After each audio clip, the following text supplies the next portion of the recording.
Manual de Senderos. Federación de Deportes de Montaña, Escalada y Senderismo de Castilla y León. Manual de Senderos de la Federación de Deportes de Montaña, Escalada y Senderismo de Castilla y León.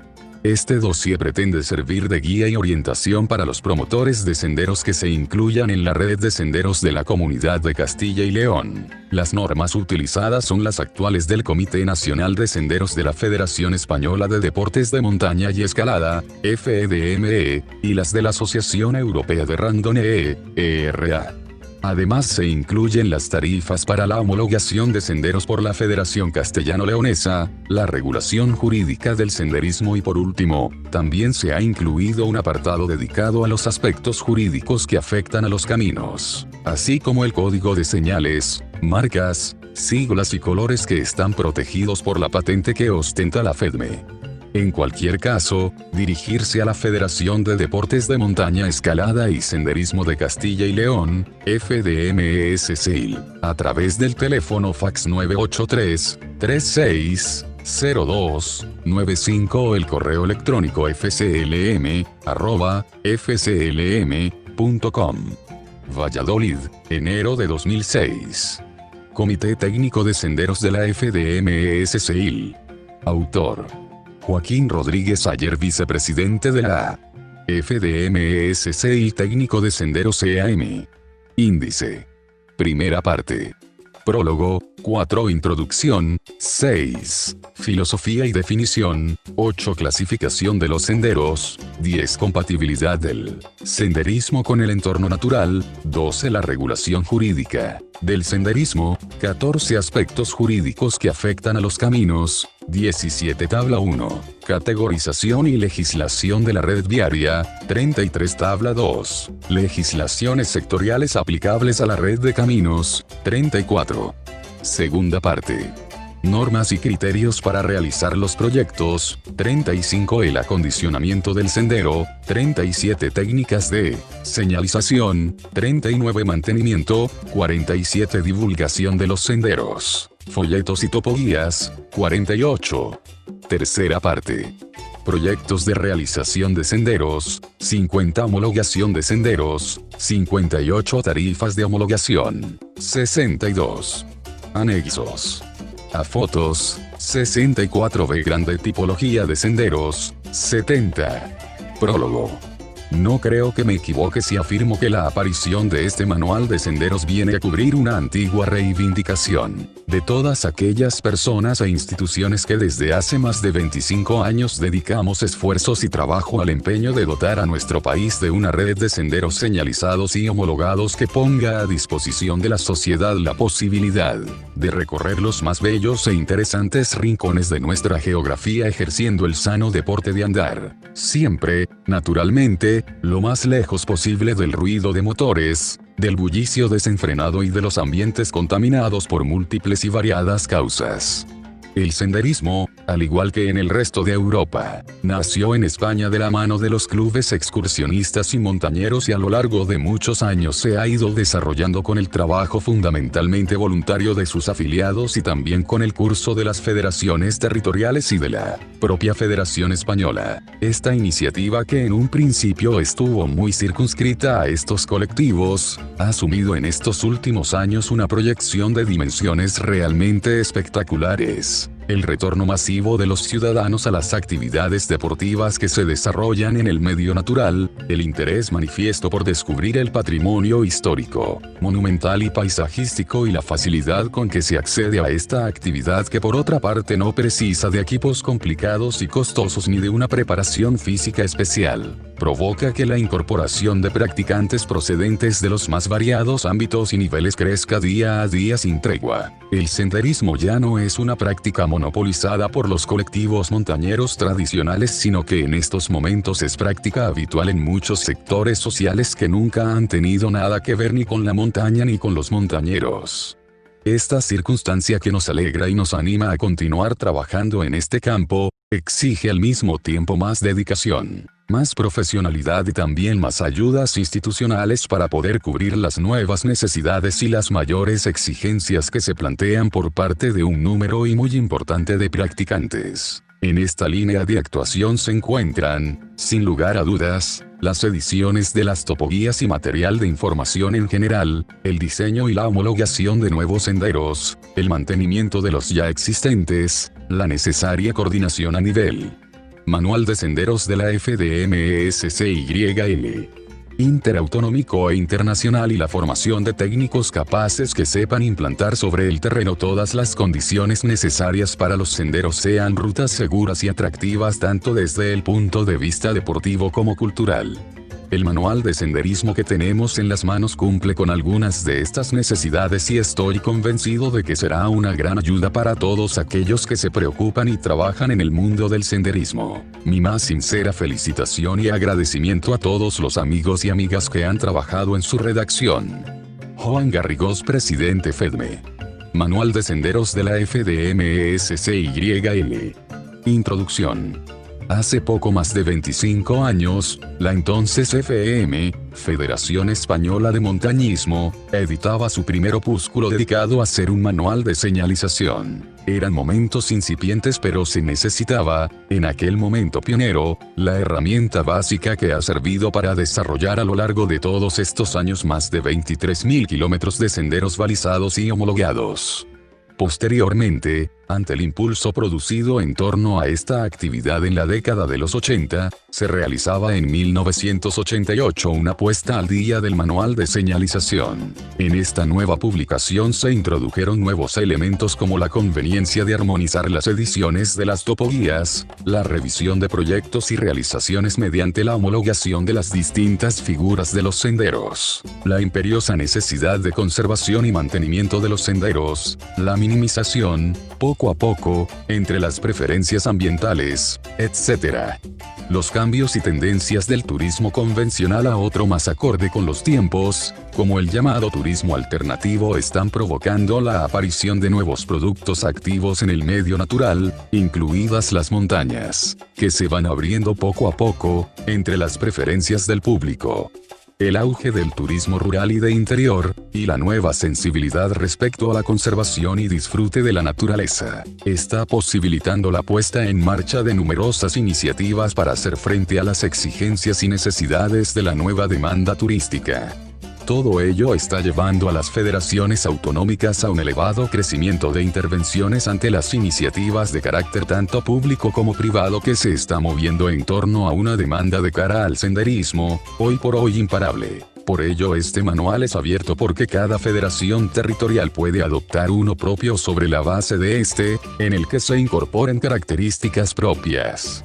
La creación de un extenso entramado de infraestructuras, de publicaciones especializadas nos han llevado en los últimos años a la ejecución de dos planes. Manual de Senderos de la FDMESCYL. Directores estatales de senderismo con carácter cuatrienal. Este año quedará redactado el 3 Plan Director Estatal una vez más con la aportación del conjunto de las 17 autonomías. Además, entre otras actividades oficiales se añade la formación de técnicos de senderos por medio de las federaciones y la propia EAM, la edición de una guía oficial de senderos, informatización del registro general, la página web, etc. Pero de forma paralela, en el día a día se plantea un complejo entramado en torno al senderismo, al que no son ajenas otras actividades como las de B Grande TT y las ecuestres que utilizan marcas e itinerarios, que necesita una profunda reflexión desde las más variadas ópticas. De ahí la publicación de este manual que actualiza y adecua a nuestras particularidades, a aquellos otros que hemos utilizado hasta ahora que han quedado desfasados. Así, teniendo en cuenta las diferentes materias que presentan esta actividad, como pueden ser la organización de los senderos del Estado, su tipología, la señalización o los criterios mínimos para la elaboración de un proyecto, se abordan también en este nuevo manual cuestiones como el acondicionamiento del sendero, la topoguía, homologación de los senderos o los alojamientos de apoyo, entre otros aspectos, que hasta hace pocos años apenas eran tratados y que hoy día son parte de una política común.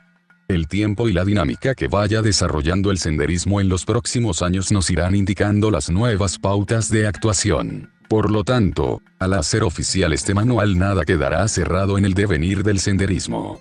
Somos conscientes de que hay temas que no se tratan y ha de ser la voluntad de los senderistas federados, a través de los comités, los que se incorporen en futuras revisiones, criterios mínimos para la topoguía, los paneles informativos, etc.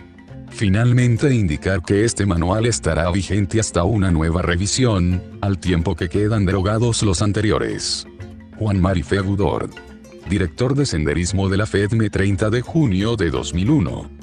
Manual de senderos de la FDMESCYL. Filosofía y definición. Senderismo es la actividad deportiva no competitiva que se realiza sobre caminos balizados, preferentemente tradicionales, ubicados en el medio natural. Busca acercar el personal al medio natural y al conocimiento del país a través de los elementos patrimoniales y etnográficos que caracterizan las sociedades preindustriales, recuperando el sistema de vías de comunicación. Filosofía. El acceso al medio natural desde sociedades netamente urbanas en lo físico y en lo psíquico, se ha focalizado sobre aquellos espacios en los que las respectivas administraciones han creado figuras de protección y, normalmente, se ha hecho compulsivamente. En este sentido es altamente paradójico como para disfrutar de un día en el medio natural los habitantes de las ciudades hacen un derroche de energía y medios, madrugones, grandes consumos de gasolina, actividad física acelerada, desgaste psíquico en la carretera, peligros innecesarios, etc., que desdice de lo que entraña el acto de acercarse a la naturaleza, por la aglomeración que se produce y por el concepto predominante es haber estado y no haber disfrutado o conocer. Esta mentalidad urbana vertida en ocio sobre la naturaleza, no es ni plenamente satisfactorio para el que la ejerce, ni conveniente para el espacio sobre el que se ejerce. La alternativa que se propone con el senderismo para superar esta inconveniencia es incidir en el disfrute del medio natural y la cultura tradicional, a través del ejercicio de una actividad física elemental, andar, porque andar supone recuperar el particular ritmo interno, restaurando equilibrios, al alcance de cualquier edad y condición, porque caminar es acercar las realidades físicas y culturales a la escala básica, la persona, porque recorrer va parejo al hecho de que las ansias urbanas por lo natural se desarrollen por todo el territorio, llenando de contenido la no siempre satisfactoria escapada al parque nacional o al sitio histórico declarado, porque encaminarse a las realidades del mundo rural tiene implicaciones en el desarrollo de ese mundo, aunque sea de valoración. Objetivo. Manual de senderos de la FDMESCYL. Es por esto que el senderismo tiene por objetivo la mejora de las condiciones físicas y psíquicas de los individuos, a través del ejercicio de una actividad deportiva adaptable a la escala del practicante. Busca también recuperar el paisaje para la persona y reencontrarlo con el sistema de vida tradicional, devolviendo al camino el concepto de lugar de encuentro, de intercambio, de superación de particularismos, que ha tenido a lo largo de la historia, todo desde un respeto escrupuloso al medio natural por el que discurre. Como medio para conseguir los objetivos, se plantea necesariamente la recuperación del patrimonio viario enriqueciéndolo generando elementos que aparecen como propios del senderismo, señales, guías, refugios, etc. Manual de senderos de la FDMESCYL. Clasificación de los senderos. Senderos de gran recorrido, SGR. De una manera simplificada podemos decir que los senderos de gran recorrido, conocidos por las siglas GR, son itinerarios peatonales que, como mínimo, se extienden más de 50 kilómetros, incluso cientos y a veces miles de kilómetros, en una duración de varias jornadas y están formados por la conexión de caminos, veredas, senderos, etc. no aptos para vehículos de motor. Muchas de estas vías han existido siempre para ir de un pueblo a otro, en la trashumancia, etc. Los senderos de gran recorrido, GR, están balizados con las señales internacionales blancas y rojas. Ver el apartado de señalización horizontal. Poseen un número de identificación y sus variantes se enumeran con subíndices. También pueden tener su nombre propio.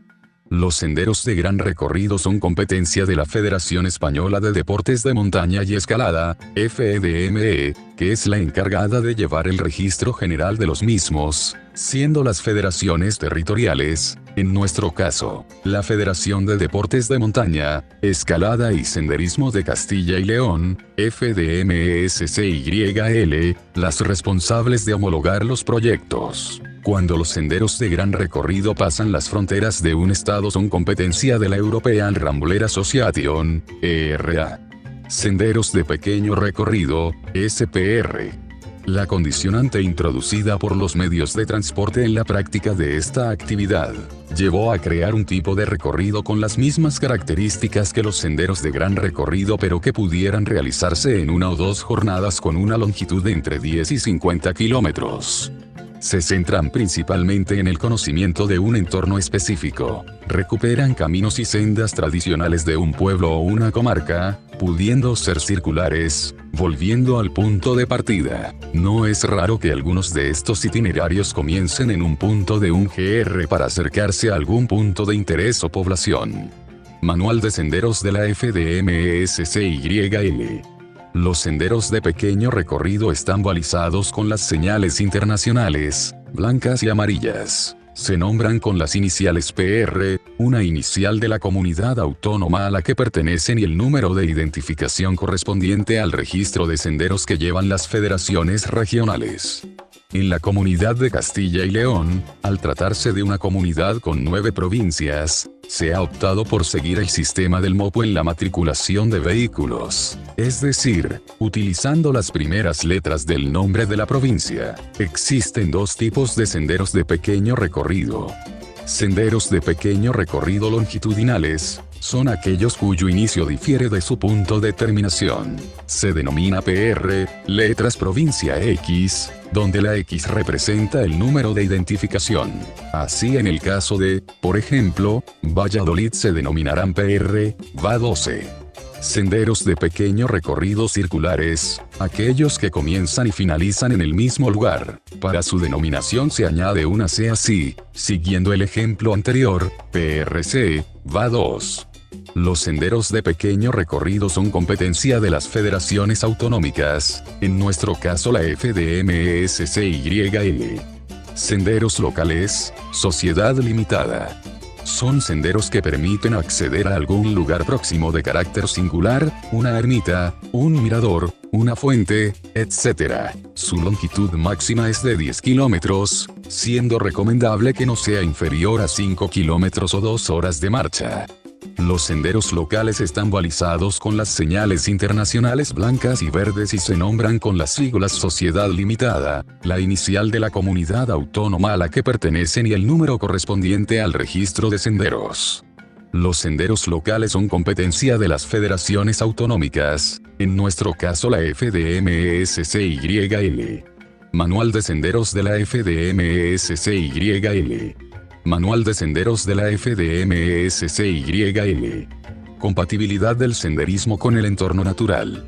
La virtud del senderismo, además de brindar la oportunidad de conocer unas tierras y sus gentes, está en su pleno respeto con el entorno natural. El contacto con el mundo natural y rural es pleno, por lo que los senderos deben ser unos lugares privilegiados para estrechar lazos con la naturaleza.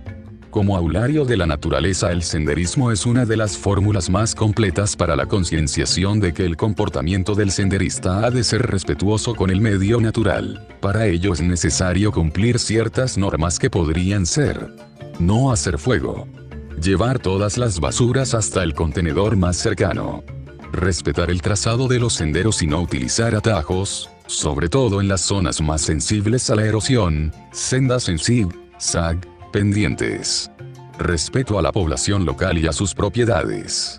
Los perros, por norma, deben ir atados para que no molesten.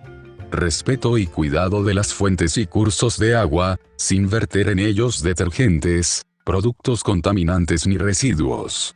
Respetar la fauna y flora. No acampar por libre, hacerlo en los lugares de acampada establecidos. Los vehículos de motor son para desplazarse en carretera, no deben ser utilizados en las pistas, rompiendo la paz natural y perturbando los ecosistemas. La utilización de vehículos a motor, la recogida de plantas y frutos del campo están reguladas o prohibidas en muchas zonas de la montaña, especialmente en los parques y reservas naturales. La concienciación sobre la necesidad de conservación del medio ambiente se puede hacer a través de paneles y pies informativos instalados a lo largo de los recorridos balizados, las correspondientes topoguías, folletos, etc. En los lugares sensibles se procurará recurrir de un guía acompañante o educador que posea conocimientos sobre el medio. Se recomienda que en aquellos soportes o placas señalíticas, que puedan soportar textos, se inserte una leyenda ecológica.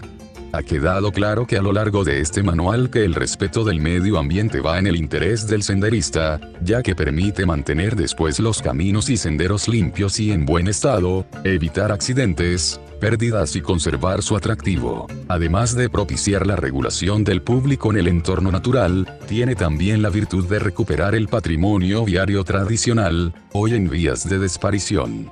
Manual de Senderos de la FDMESCYL. La regulación jurídica del senderismo. Los caminos son cultura. Los caminos constituyen una herencia de nuestros antepasados y han servido para comunicar a unas y otras poblaciones y a sus habitantes. Su trazado responde a los usos de agricultores, ganaderos, peregrinos e incluso contrabandistas, aunque en algunos espacios concretos se deben al paso de los montañeros camino de las cumbres. La obligación de conservar muchos de los senderos actuales responde a su consideración como patrimonio cultural de la comunidad en la que se encuentran. Las vías pecuarias permiten llevar a cabo recorridos de senderismo. La Ley 3.1995, de 23 de marzo, de vías pecuarias, prevé el uso senderístico como uso complementario. Se consideran usos complementarios de las vías pecuarias el paseo, la práctica del senderismo, la cabalgada y otras formas de desplazamiento deportivo sobre vehículos no motorizados siempre que respeten la prioridad del tránsito ganadero.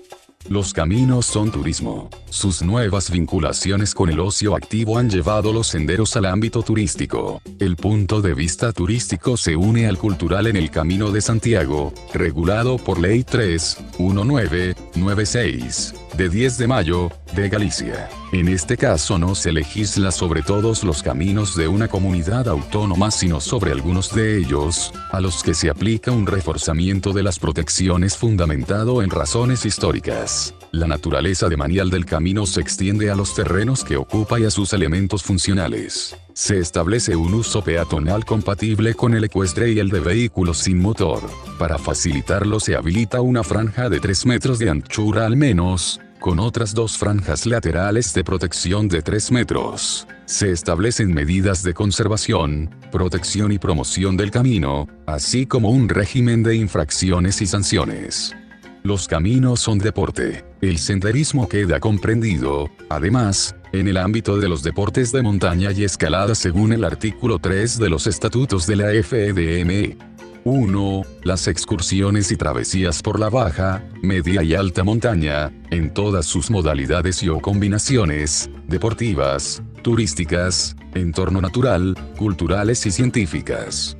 Manual de Senderos de la FDMESCYL. 2. El senderismo, senderos homologados en cualquiera de sus tipologías de acuerdo con la normativa internacional, incluidas las actividades necesarias para la realización de proyectos, ejecución, mantenimiento y divulgación de los senderos, a través de las federaciones autonómicas. Estos puntos de vista se aprecian en las reglamentaciones sobre el senderismo que se han aprobado hasta la fecha, en el País Vasco, mediante el Decreto 79/1996, de 16 de abril, de ordenación y normalización del senderismo, del Departamento de Industria, Agricultura y Pesca, en el Principado de Asturias, mediante el Decreto 59/1998 de 9 de octubre, de ordenación del senderismo, de la Consejería de Cultura, y en La Rioja, mediante el decreto 64-1998, de 20 de noviembre, de realización de senderos en el medio natural y uso público, de la Consejería de Desarrollo Autonómico, Administraciones Públicas y Medio Ambiente. Además, el Principado de Asturias ha completado su regulación con la resolución de 18 de noviembre de 1998, de la Consejería de Cultura, que aprueba la normalización del sistema de señales de recorridos. La procedencia dispar de los órganos que se ocupan del senderismo en estas tres comunidades autónomas refleja planteamientos multidepartamentales, vinculados en mayor o menor medida al medio ambiente, la cultura, el turismo o el deporte. Contenidos tan básicos como la diferenciación entre un gran recorrido y un pequeño recorrido no coinciden, pues en el País Vasco se coloca el límite en los 50 kilómetros mientras en Asturias se establece en 30. El registro de senderos también refleja diferencias, no se menciona expresamente en la legislación de La Rioja, pero se pone en manos de la Federación en el País Vasco y de la Consejería competente en Asturias. Por el contrario, la regulación de los diferentes usos de los senderos es coincidente, pues recoge la prioridad de tránsito de los que caminan, así como la posibilidad de que se establezcan restricciones ante razones justificadas. El procedimiento de autorización y mantenimiento tiene aspectos comunes. Puede ser promotor cualquier persona o entidad pública o privada, que inicie el procedimiento mediante solicitud a la que se debe acompañar la documentación que establece cada norma. También la obligación de conservación de los senderos recibe un tratamiento similar en todos los casos, al asignar el mantenimiento a la entidad promotora. Los tres decretos contemplan otras materias como la vigilancia, modificación y posible clausura de trazados, su financiación o la posible creación de una red de senderos. La competencia sobre la materia en todos los casos es compartida. En el País Vasco, se distribuye entre las diputaciones forales y las federaciones vascas de montaña. La normativa asturiana, más compleja, reparte sus competencias entre la Consejería de Agricultura, la Consejería de Cultura y la Federación. En La Rioja, se otorga competencia a la Consejería en materia de medio ambiente y Manual de Senderos de la FDMESCYL. Complementariamente, en lo relativo a la coordinación y difusión de iniciativas, a las consejerías competentes en materia de turismo, obras públicas, cultura y deporte, siendo el papel asignado a la Federación de Montaña de escasa relevancia, limitado a colaborar en la promoción del uso público de los senderos. Los problemas a los que las normas legales deben ofrecer una solución se puede deducir ya de las reglamentaciones vigentes, pero debe tenderse a soluciones unificadoras en materias como la clasificación de los senderos, su registro, los diferentes usos, la documentación que debe presentarse o la homologación. En el seno de la Federación Española de Deportes de Montaña y Escalada se ha creado, en el año 2001, el Comité Técnico de Senderismo con el propósito tanto de profesionalizar el trabajo como de homogeneizar criterios. Una de las 4 áreas del comité tiene encomendado el asesoramiento jurídico en materia de senderismo y ha asumido como objetivo preferente la búsqueda de armonización entre las normas legales de las distintas comunidades autónomas. Será preciso alcanzar la redacción de unos principios básicos que constituyan una referencia común para todas las federaciones autonómicas en sus relaciones y propuestas a las diversas administraciones. Está prevista la redacción de una regulación, tipo que, con una base común, permita introducir ligeras variaciones, y pueda ser admitida en las diferentes comunidades autónomas. Comité Técnico de Senderismo, Área Jurídica. Manual de Senderos de la FDMESCYL. Aspectos jurídicos que afectan a los senderos. Transcripción de la charla llevada a cargo de Javier Campillo y Veces en las IVECHICA Jornadas Estatales sobre Senderismo en Bagá del 1 al 3 de noviembre de 1996. Exposición del tema. En el tema legal de los caminos habría que empezar por el final, por decir que no hay una ley de caminos, no hay una ley sobre el senderismo y estaría muy bien tener las dos cosas porque actualmente hay un vacío legal absoluto y, en definitiva, los caminos se legislan básicamente con la legislación que afecta a los bienes públicos, pero sin existir una legislación específica o propia, salvo una excepción, que son las vías pecuarias. En la definición, cuando se habla de caminos, En general se habla de muchas cosas que son distintas y se meten todas en un mismo saco. Para empezar, no hay una definición legal del término camino. En realidad el término camino se puede emplear de una forma genérica que es la que da el diccionario y en ese caso son caminos hasta las autopistas. Desde las autopistas hasta el más estrecho sendero. Desde una perspectiva lingüística estamos hablando de caminos incluso desde una perspectiva jurídica. Pero, en realidad, los caminos sí que se pueden definir, no directamente, pero sí indirectamente, y muy bien. Lo que define lo que es un camino es la ley de carreteras. Caminos son todas las vías públicas que no son carreteras, por lo tanto ahí tenemos una definición por exclusión, que es la mejor y la más fácil. Entonces hay que preguntarse qué es una carretera. Normalmente cuando se habla de una carretera se cree que es cualquier vía para circulación motorizada asfaltada y eso tampoco es una definición jurídica de una carretera, es una definición, si se quiere técnica, pero no jurídica. Manual de Senderos de la FDMESCYL. En definitiva, la legislación española ha llevado a cabo una categorización de las vías públicas, que es tanto funcional como administrativa y en realidad las carreteras son, o bien de titularidad del Estado, autonómica o provincial. Todo lo que no entra dentro de estas titularidades es titularidad municipal. Todo lo que es de titularidad municipal no son carreteras y son caminos. Ahí tenemos otra buena definición y es la de que los caminos son de titularidad municipal, con una excepción, las vías pecuarias, que por lo que establece la Ley 395 de vías pecuarias son de titularidad autonómica, por lo que no están reguladas por un municipio. Como se está viendo, los caminos son lo que no se han ido convirtiendo en carreteras, se está hablando de una red viaria que por definición es marginal, y precisamente por este motivo no se ha incorporado a la red de carreteras y por este mismo motivo carece de legislación propia. Es marginal en el sentido en que ocupa un papel marginal dentro de lo que es la funcionalidad de la red viaria, nuestra sociedad y nuestra economía y hasta ahora no se ha visto la necesidad, que sí existe, pero en cualquier caso el Estado o la administración no han visto, de legislarlo. En realidad, y casi a nivel anecdótico, sí que existe una ley de caminos en España, es la Ley de Caminos Vecinales de 1911, y que además sigue en vigor porque no ha sido derogada por ninguna legislación posterior. Con lo que se podía llegar a decir, y hay quien lo ha dicho, que esta ley es la que regula los caminos. En realidad esto no es cierto ya que es una ley actualmente obsoleta, y totalmente inaplicable. En realidad en su época ya se hizo con unas finalidades muy concretas que no tienen nada que ver con lo que actualmente necesitaríamos legislar en relación con los senderos. Por lo tanto, aunque anecdóticamente se pueda decir que existe la ley de 1911, la realidad es que no hay ninguna ley de caminos operativa. No la hay a nivel de Estado ni tampoco en Cataluña, no sabe si alguna comunidad autónoma tiene su ley de caminos.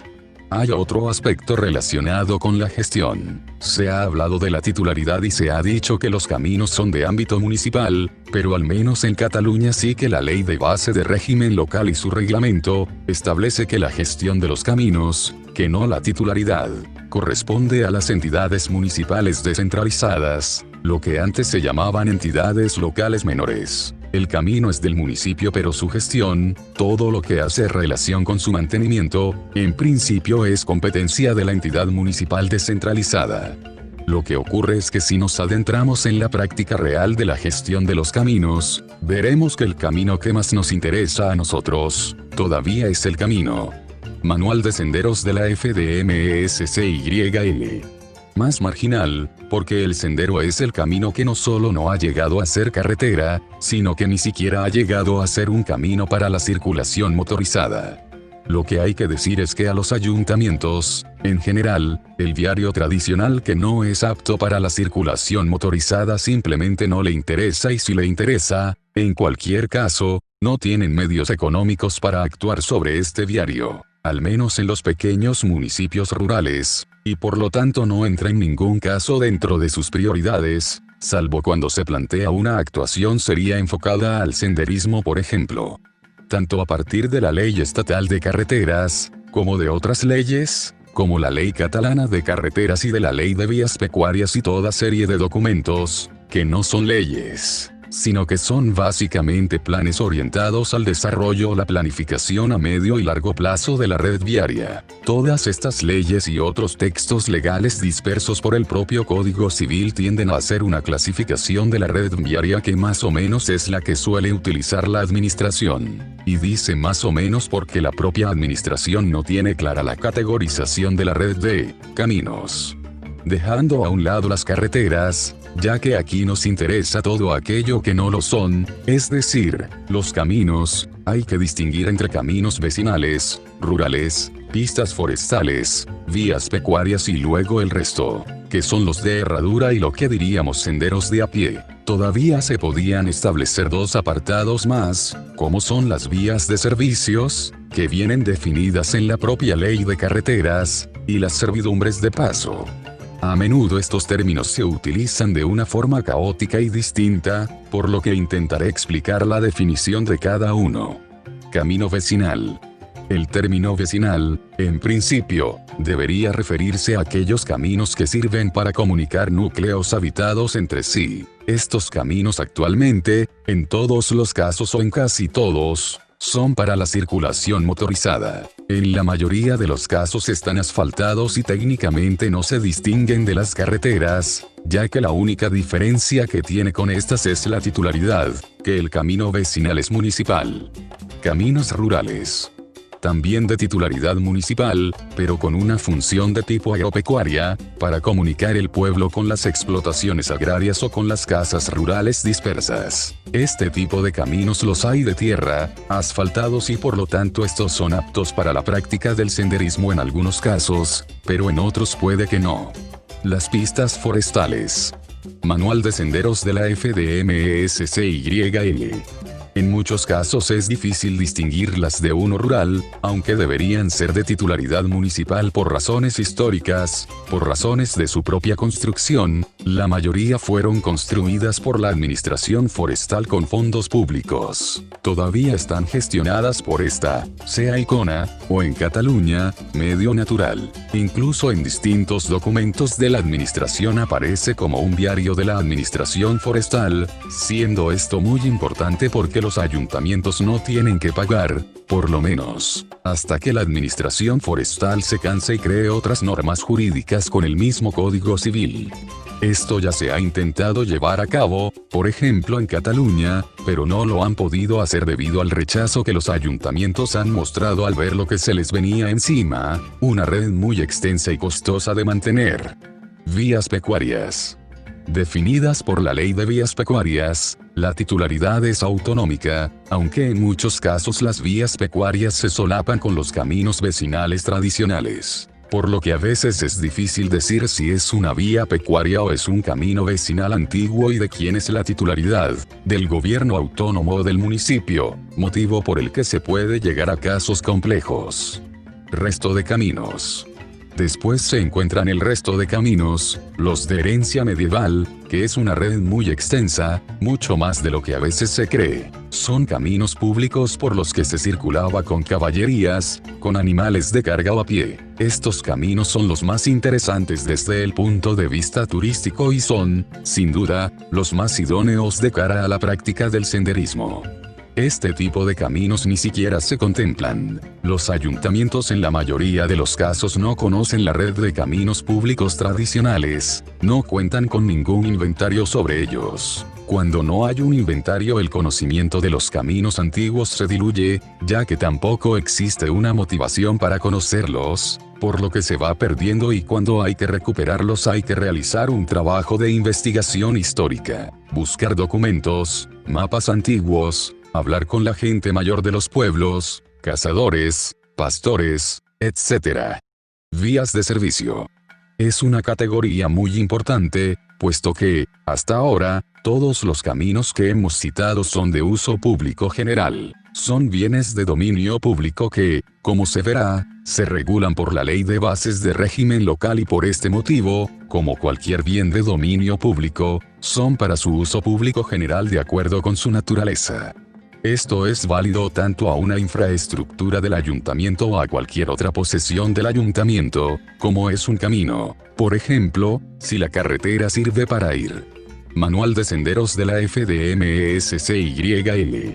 En coche, los caminos sirven para desplazarse por ellos, esa es su naturaleza, por lo que la ley prevé que los caminos sirven para eso y por lo tanto su uso es público y general.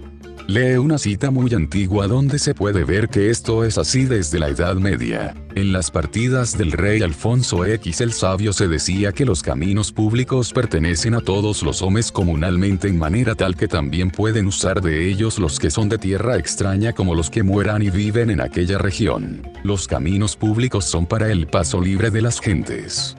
Ha hecho esta precisión porque la vía de servicio es lo contrario. Esta es un camino que puede ser público como privado y por el que solo pueden pasar sus titulares o los que deban pasar para cumplir las funciones propias para lo que sirve la vía de servicios. Poniendo por caso una pista forestal que se utiliza para acceder al bosque, la administración titular de esta pista puede declarar la vía de servicios, lo que significa que solo pueden pasar por ella aquellas personas que la utilizan para la finalidad por la que se creó, que es la de la explotación maderera.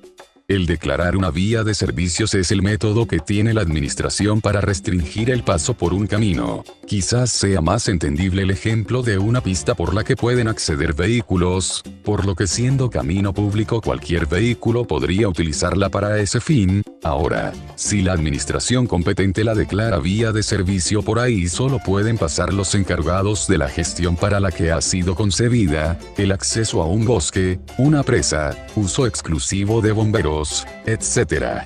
La administración tiene la capacidad de restringir el paso por las vías públicas. La propia ley de régimen de bases locales establece el uso común general, de acuerdo con la naturaleza de bienes de paso y caminos, pero también de acuerdo con las disposiciones legales y las normas de policía que reglamenten su uso, y, al igual que ocurre en las ciudades, se dispone de una normativa, como la de que no puedan circular motos, camiones, o solo puede pasar a unas horas o ciertos días. Aunque en España actualmente no se reglamenta el uso de los caminos, es decir que puede pasar quien quiera y por donde quiera, en realidad la administración tiene la posibilidad de regular esos caminos, lo que es muy importante también para el uso del senderismo, puesto que abre una puerta a la ordenación del uso de esta red viaria. Caminos privados. Pasamos ya a la titularidad privada, a los caminos privados, que es también uno de los grandes debates públicos, que es un camino público y cuál un camino privado. En realidad no es tan difícil como parece la definición. Un camino público discurre por unos terrenos públicos que pertenecen al Estado, sin embargo en el camino privado el suelo pertenece a un particular. Manual de senderos de la FDMESCYL. En realidad un camino privado, desde el punto de vista jurídico, no es camino ni tan siquiera, es una vía de servicios. Por lo tanto es exclusivo para uso de su titular y si éste no quiere que nadie pase por este camino, entonces no puede pasar nadie. Si alguien pasa por él y el propietario no quiere, puede llamar a la Guardia Civil y le pueden echar. El camino público es un bien de dominio público, y como todo bien de dominio público es inalienable, inembargable, imprescriptible y no tributa. Esto quiere decir que un camino público lo es para siempre mientras no se lleve a cabo un procedimiento, que explicará más adelante, para que ese camino deje de ser público.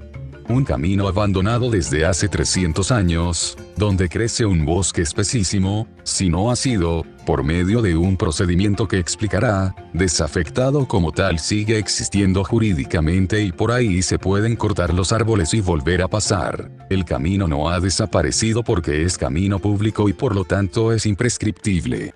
Sin embargo, un camino privado es una vía arbitraria que ha creado un propietario, que la puede alterar en cualquier momento, la puede labrar, puede modificar su situación, la puede cerrar, o puede construir una casa encima. En realidad habría que entender que un camino privado todavía no es un camino, no para que pase la gente, es una línea que un señor ha definido en su propiedad para pasar él y aquellos que él quiera. Este tema no nos tiene que asustar por un motivo básico y es el que la mayoría de los caminos son públicos, hay muy pocos caminos privados. La red de caminos públicos de origen medieval además es muy densa. Lo que sí que puede ocurrir con un camino privado es que haya una servidumbre de paso. Lo que sucede es que estas, por norma general, son privadas. Puede haber una persona que tenga derecho a pasar por un camino privado, pero es un derecho particular, privado. Para adquirir una servidumbre de paso hay 3 métodos. Los 2 primeros son los más sencillos, son por título o por ley.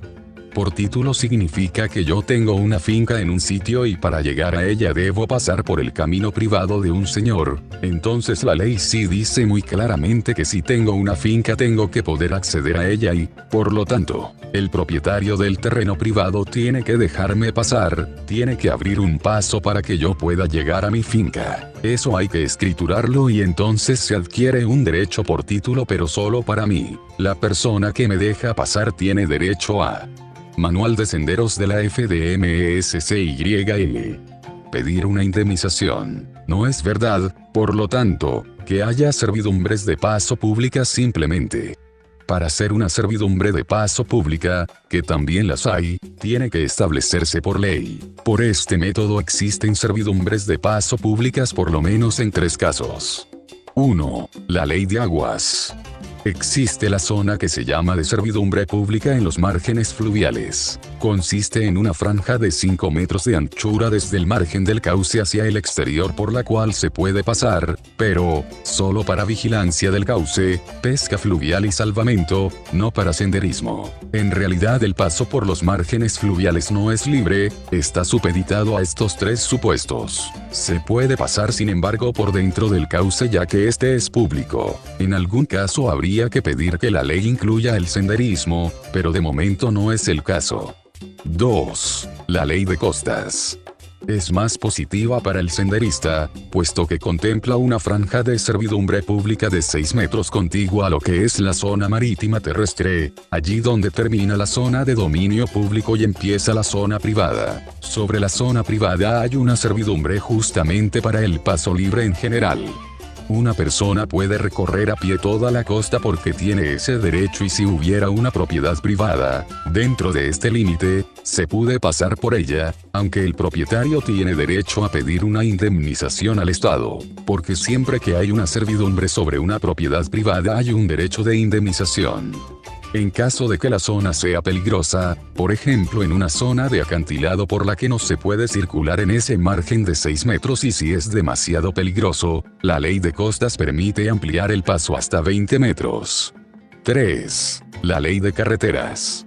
También es interesante desde el punto de vista del senderismo. El terreno de propiedad pública en una carretera es mayor que la propia calzada. En las carreteras preferentes existe una franja de 8 metros a cada lado que es de dominio público, no de servidumbre, por lo que toda persona tiene derecho a circular como quiera mientras la administración competente no diga lo contrario. Incluso la ley catalana, en la española no lo sabe, dice que esa franja de 8 metros puede ampliarse con el fin de incluir 1 o 2 vías de servicios para peatones, ciclistas o ciclomotores. Manual de Senderos de la FDMSCYL. En las carreteras menos importantes también existe una franja de utilidad pública, pero en vez de ser de 8 metros, es de 3 metros. En cualquier caso, siempre sabemos que tenemos un mínimo de 3 metros para poder ir a pie, en bicicleta o a caballo. Aparte hay una zona de servidumbre por la que la administración podría autorizar el paso, pero tiene que especificarlo. En cuanto a distinguir un camino privado de uno público, cuando se quiere utilizar un camino y se sigue un camino tradicional, suponemos que es un camino público, pero se empieza a marcar y limpiar y puede ocurrir que los denunciarios digan que ese camino no es público sino privado. Si se tiene la certeza de que es público, ya que se tienen documentos, testimonios, etc., lo normal es seguir con lo nuestro. Pero si el que dice ser el propietario sigue insistiendo habrá que ir a juicio. Lo que vale, en este caso, son los títulos de propiedad. Si en una finca hay un camino que pasa por medio, si es público, en las escrituras de ese señor deberá aparecer la finca seccionada en 2 partes y 2 de sus lados deben delimitar con el camino público. Si el camino no es público en las escrituras aparecerá que este señor tiene únicamente una parcela y entonces no existe el camino público. Lo que sí puede ocurrir es que haya podido haber un soborno al notario local y que se hubiera apropiado indebidamente del terreno del camino público. Pero la ley de entrada va a hacer caso a la veracidad de los títulos de propiedad. Habría que demostrar que esas escrituras son falsas con una documentación muy veraz. ¿Cómo se crea o se destruye un camino? Por lo general no es una práctica habitual. La creación de una gran mayoría de caminos data de la época medieval, incluso algunos anteriormente, ya desde la época romana, puesto que, incluso, las carreteras actuales se han ido construyendo sobre la mejora consecutiva de caminos de origen medieval en su mayoría. Para crear un camino público existen varios métodos. La aprobación definitiva de planes de urbanismo. Cuando se aprueba un plan de ordenación urbana, trazan el paso de un camino por la zona y, si han pasado todos los trámites y no hay alegaciones, ese camino se ha creado. Este es el sistema que propone la ley de costas, en la que, una de las cosas que dice, es que hay que poder acceder a las playas y si no existe camino, se deberá crear a través de un plan urbanístico. Lo mismo que los caminos se crean con los planes de ordenación urbana, también se pueden destruir con estos mismos planes. Cuando se hace un plan. Manual de senderos de la FDMESCYL. Integral de una zona y en el plano urbanístico no se han redefinido estos caminos, si este se aprueba, jurídicamente dejan de existir. Por lo tanto hay que ir con cuidado con los planes urbanísticos y habría que asegurarse de que se respetan los caminos preexistentes y no se van a destruir. En algunos casos no es que se destruyan con intencionalidad, sino porque desde el ayuntamiento no los consideran, no los contemplan, nunca se ha planteado su interés y se destruyen sin más, sin necesidad tan siquiera de destruirlos. Hay que decir también que los planes de ordenación urbana poco afectan a los caminos al implicar estrictamente a las zonas urbanizables. Los ayuntamientos no se molestan en aprobar planes urbanísticos que afecten a las zonas no urbanizables. Esto da un margen de seguridad a los caminos. El otro sistema es la expropiación por parte de la administración de terreno, siempre que esté perfectamente justificada la necesidad de realizar un camino. Los propietarios ceden el terreno para crear un camino, lo que es una cesión libre. Este ha sido el sistema que se ha seguido normalmente para la creación de caminos rurales. En general, normalmente son los propietarios de los terrenos los que necesitan de un camino, por lo que el ayuntamiento lo construye y ellos ceden el terreno. El otro método, donde hay una abundante literatura popular y también un gran desconocimiento, es el de la usucapión.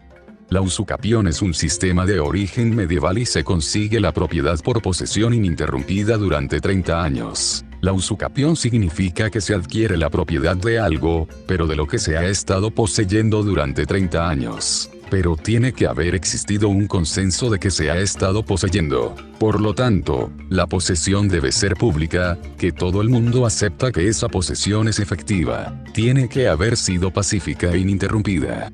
¿Cómo se puede aplicar esto a los caminos? Por ejemplo, un ayuntamiento quiere hacer un camino y hay una serie de propietarios con los que llega a un acuerdo verbal y estos ceden el terreno. Pero no se ha llegado a proceder a un cambio de escrituras. El camino no se ha inscrito en las escrituras de estos señores. Al cabo de 40 años uno de ellos puede decir que los terrenos que ocupa el camino son suyos. El ayuntamiento puede plantear el que públicamente a la luz de todo el mundo durante 40 años ha estado poseyendo ese camino. La prueba de esta posesión es el que lo ha estado gestionando, se ha estado encargando de las obras, ha pagado los arreglos, los desbroces, la mejora del firme, etc. Y obviamente, Manual de senderos de la FDMESCYL. Es un signo de posesión pública, pacífica e ininterrumpida. Al cabo de 30 años, en estas condiciones, prescribe cualquier derecho de estos propietarios sobre el camino. En cualquier caso, la administración activa su posesión efectiva. Esto sería en caso de buscar tres patas al banco, pero que es posible que suceda. De cualquier manera, lo que sí quiero que quede claro es que en ningún caso por pasar por un camino o por un mismo sitio durante 30 años se crea un camino público, ni tampoco se destruye el camino público porque se deje de pasar por él. El camino sigue estando ahí mientras no se siga un procedimiento que veremos. ¿Cómo se crea una vía pecuaria? Para crearla hay que aprobar el deslinde y en esto la comunidad autónoma es la titular. Para el deslinde hay que seguir un procedimiento administrativo que fija la ley de vías pecuarias, donde también hay una parte de exposición pública, presentación de alegaciones, etc. Una vez se ha aprobado el deslinde, la vía ha quedado creada. Actualmente no se crean vías pecuarias, lo que se hace es deslindar las ya existentes para confirmar su existencia, no para crearlas. ¿Cómo se crea una vía de servicios? Es un acuerdo del ayuntamiento con el titular. ¿Cómo se destruye un camino? Por suerte, hay que decir que el mismo desinterés de los ayuntamientos por la red tradicional de caminos no aptos para la circulación motorizada, y el mismo desconocimiento de este sistema viario, es su vacuna contra su destrucción. No se destruye porque nadie se toma la molestia de desclasificarlos. Para que deje de ser un camino hay dos procedimientos. 1. Si el camino hace 25 años o más que no se utiliza, que primero hay que demostrarlo, hay que hacer un expediente de desclasificación explicando por qué ese camino tiene que dejar de serlo, justificando la actuación. Tiene que haber un acuerdo del pleno en el ayuntamiento con mayoría simple. 2. En el caso de que el camino todavía esté en uso o que haga menos de 25 años que ha dejado de utilizarse, es algo más complicado, ya que hay que presentar un expediente en el pleno y el acuerdo tiene que adoptarse por mayoría absoluta. No es fácil, por lo tanto, que esto ocurra con respecto a este último caso y en experiencias que se han dado, de llegar a los tribunales por este motivo. Hay que decir que los tribunales miran con mucho recelo el hecho de desprenderse de un bien público. Manual de Senderos de la FDMESCYL